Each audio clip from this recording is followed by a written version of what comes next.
आपली वेळ सुरू होत आहे आता।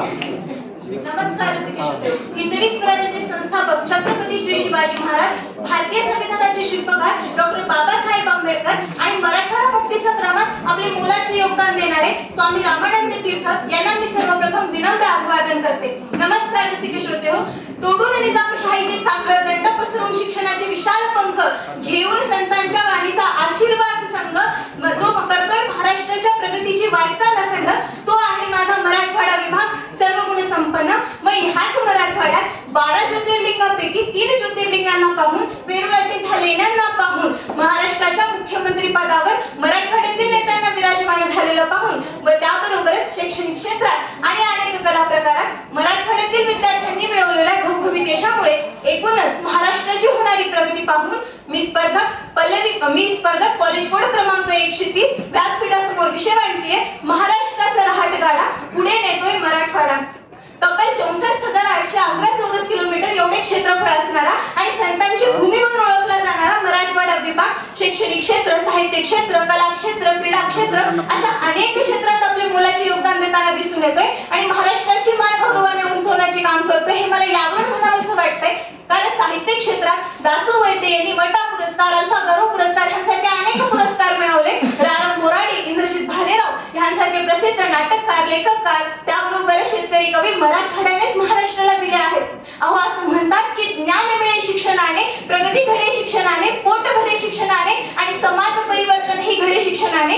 एकूणच मानवी जीवनासाठी शिक्षण हा एक अविभाज्य घटक बनला आहे आणि ह्याच शिक्षणाच्या अविरत गंगा वाहण्याचं काम मराठवाड्यामध्ये अखंडपणे घडत असतं। हे मला यावरून म्हणावंसं वाटतंय, कारण या भागात स्वामी रामानंद तीर्थ मराठवाडा विद्यापीठ, डॉक्टर बाबासाहेब आंबेडकर मराठवाडा विद्यापीठ, वसंतराव नाईक मराठवाडा कृषी विद्यापीठ यांसारखी अनेक विद्यापीठे कार्यरत आहेत आणि ह्यावरूनच हे लक्षात येतं की या भागामध्ये महाराष्ट्रातील प्रत्येक विद्यार्थ्याला शैक्षणिक क्षेत्रात सबल बनवण्याचं कार्य अखंडपणे सुरू राहतं। अहो कालपर्यंत डॉक्टर, इंजिनियर होण्यासाठी लाखो रुपये खर्चून लोक कोटाकडे शिक्षणासाठी जात होते, परंतु आज नीट जेईई सारख्या परीक्षांमध्ये सर्वोत्कृष्ट निकाल देऊन सर्वत्र लातूर पॅटर्न प्रसिद्ध झाला आहे आणि म्हणूनच महाराष्ट्राचं शिक्षण म्हणलं की आज लातूर पॅटर्नची चर्चा झाल्याशिवाय राहत नाही। अहो एवढंच नव्हे तर कला क्षेत्रात सृष्टी जगताप या विद्यार्थिनीने 127 तास सलग नृत्याविष्कार सादर केला आणि world record of Guinness book मध्ये स्वतःची नोंद करून घेतली। त्याबरोबरच विशाल साबळे नावाच्या मुलाने बीड जिल्ह्याचा ऐकून त्याने काय केलं तर एशियन चॅम्पियनशिप मध्ये भारतासाठी गोल्ड मेडल आणलं। यावरूनच एक लक्षात येतं की मराठवाड्यातील मुलं फक्त मराठवाड्याचे नव्हे, फक्त महाराष्ट्राचे नव्हे तर संपूर्ण भारताचं नावलौकिक वाढवण्यामध्ये आणि त्यांची गौरवगाथा वाढवण्यामध्ये स्वतःचं नावलौकिक, स्वतःचं योगदान देताना दिसून येतात। अहो एवढंच नव्हे तर स्वतःच्या दिग्दर्शन आणि प्रचंड चांगल्या अभिनयाने संपूर्ण महाराष्ट्राला वेळ लावणारा रितेश देशमुख असो किंवा मग आपल्या हास्य कलाकृतीने संपूर्ण सर्व जनतेला भारावून टाकणारा मकरंद अनासपुरे असो किंवा आपल्या उत्तम अभिनयाने सर्वांची मन जिंकणारा संदीप पाठक असो, ह्यांसारखे अनेक कलाकार मराठवाड्यानेच महाराष्ट्राला दिले आहेत।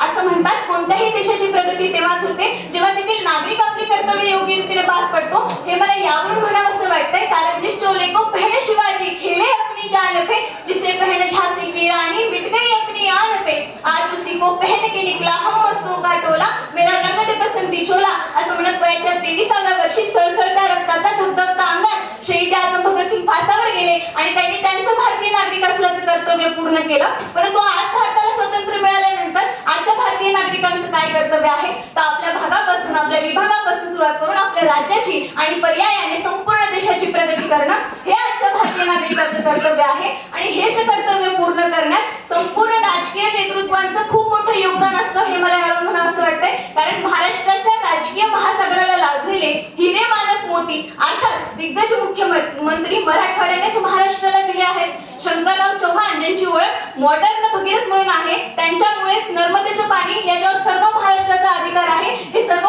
पहिले त्यांनी सर्वांना पटवून दिलं होतं। जायकवाडी सारखे मोठमोठे प्रकल्प त्यांच्याच काळात सुरू झाले आणि जलसिंचन प्रकल्पांना गती देखील त्यांच्याच काळात मिळाली। त्याबरोबरच स्वर्गवासी विलासराव देशमुख, निलंगेकर साहेब, अशोकराव चव्हाण ह्यांसारखे अनेक दिग्गज मुख्यमंत्री मराठवाड्यानेच महाराष्ट्राला दिले आहेत। त्याबरोबरच शिवाजीराव चाकूरकर असो, प्रमोद महाजन असो ह्यांसारखे अनेक दिग्गज नेते व त्याबरोबरच गोपीनाथ मुंडे असो ह्यांसारखे अनेक दिग्गज नेते मराठवाड्यानेच महाराष्ट्राला दिले आहेत।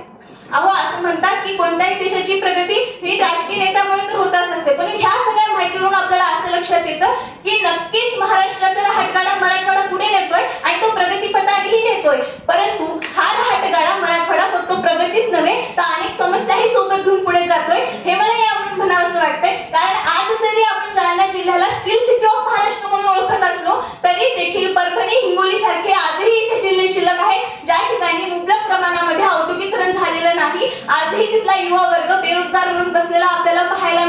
त्याबरोबरच ऊसतोड कामगारांचं होणारं स्थलांतर ही देखील मराठवाड्यासमोर आणि पर्यायाने संपूर्ण महाराष्ट्र समोर असलेली फार मोठी समस्या आहे असं मला वाटतं. त्याबरोबरच मराठवाड्यात पडणारा सातत्याचा दुष्काळ यामुळे मराठवाड्यातील शेतकरी आत्महत्या करतात आणि त्यामुळे एकूणच महाराष्ट्राचा शेतकरी मृत्यू दर वाढलेला आपल्याला पाहायला मिळतो. त्याबरोबरच मराठवाड्याचा अनुशेष हा फार मोठा आहे आणि हा अनुशेष मोठा असण्याचं कारण म्हणजे मराठवाड्यामध्ये आवश्यकतेपेक्षा कमी असलेली जलसिंचन व्यवस्था व त्याबरोबरच दारुण अवस्था वैधानिक विधिमंडळाची. ह्यामुळेच मराठवाड्याचा अनुशेष हा एवढ्या मोठ्या प्रमाणात आपल्याला पाहायला मिळतो आणि या अनुशेषामुळेच असं वाटायला लागतं की महाराष्ट्राचा रहाटगाडा मराठवाडा फक्त प्रगतीच नव्हे तर काही अशा प्रकारच्या समस्याही सोबत घेऊन पुढे जातोय. परंतु मग आता अचानक मराठवाड्याच्या प्रगतीसाठी मंजूर झालेलं 59,000 कोटीचं जे विधेयक आहे किंवा जे बजेट आहे त्यामुळे मराठवाड्याचा हा अनुशेष भरून निघेल एवढीच आपण आशा व्यक्त करू शकतो. मग सरते शेवटी मला एवढंच म्हणावंसं वाटतं की संघर्षाला न घाबरणारा माझा मराठवाडा आहे, अनुशेषाला सावरून तो लवकर झेप घेणारा आहे, संकटांनाही सांगेल तो आता की ये 72 नजर रोखुनी नजरेमध्ये देईल तो सर्वांना उत्तर, करेल तो महाराष्ट्राची प्रगती आधीपेक्षाही बेहतर, फक्त स्वार्थीला राजकारणाची नकोय त्याला कातर, नकोय त्याला कातर. मनपूर्वक धन्यवाद.